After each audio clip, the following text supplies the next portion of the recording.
नमस्कार मंडळी, मी अविनाश चौरे मराठी कट्ट्यावरती तुमचं स्वागत करतो। पीएम किसान सन्मान आणि नमो शेतकरी महासन्मान योजना याचे जे 4,000 रुपये आहेत ते 5 ऑक्टोबरला सर्व महाराष्ट्रातील शेतकऱ्यांच्या बँक खात्यामध्ये जमा होणार आहेत। उद्या पंतप्रधान नरेंद्र मोदी यांच्या हस्ते 5 ऑक्टोबरला सर्व शेतकऱ्यांच्या बँक खात्यामध्ये जमा होणार आहेत। तर शेवटपर्यंत व्हिडिओ बघत राहा, सर्वात महत्त्वाची माहिती मी तुम्हाला या व्हिडिओमध्ये सांगणार आहे।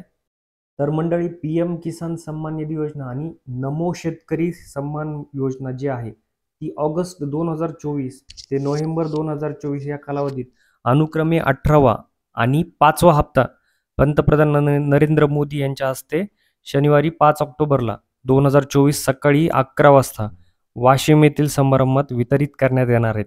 म्हणजे प्रधानमंत्री जे आहेत ते वाशिम येथे येणार आहेत उद्या 5 ऑक्टोबरला।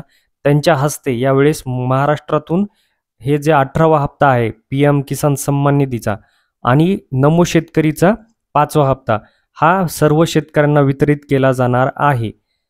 योजनेचा 18वा हप्ता जारी होणार आहे।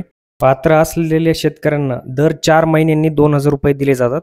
पंतप्रधान नरेंद्र मोदींनी 18 जूनला 2024 मध्ये उत्तर प्रदेशातील वाराणसी येथून 9.26 कोटीहून अधिक शेतकऱ्यांना 17वा हप्ता जारी केला होता। तर यावेळी सुद्धा 18वा हप्ता हा डीबीटीद्वारे लाभार्थ्यांच्या बँक खात्यात 5 ऑक्टोबरला जमा केला जाणार आहे। 5 ऑक्टोबरला येणारा 18वा हप्ता हा 3 हप्त्यांमध्ये एकूण 6,000 रुपये पाठवले जातात। शेतकऱ्यांना या योजनेच्या माध्यमातून शेतीशी संबंधित अत्यंत महत्त्वाचा खर्च भागवण्यास मदत केली जाते।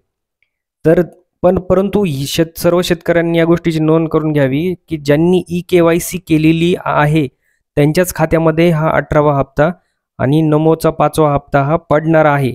जर तुम्ही ई-केवायसी केली नसेल तर त्याचाही व्हिडिओ मी बनवलेला आहे, त्याची लिंक ही डिस्क्रिप्शनमध्ये मी देतो। ज्यांनी बघितला नाही त्यांनी जाऊन तिथून ई-केवायसी करून घ्यावी। योजनेअंतर्गत दर 4 महिन्यांनी 2,000 रुपये म्हणजे वार्षिक 6,000 रुपयाची आर्थिक मदत केली जाते। तर शेतकऱ्यांच्या थेट खात्यामध्ये हे बँकेमध्ये जमा होतात, परंतु या सुलभरित्या जमा होण्यासाठी शेतकऱ्यांना ई-केवायसी करणं पूर्णपणे बंधनकारक आहे। तर त्यांच्या अधिकृत वेबसाईटवर जाऊन पीएम किसान नोंदणीमध्ये केलेल्या शेतकऱ्यांसाठी ई-केवायसी करायची आहे।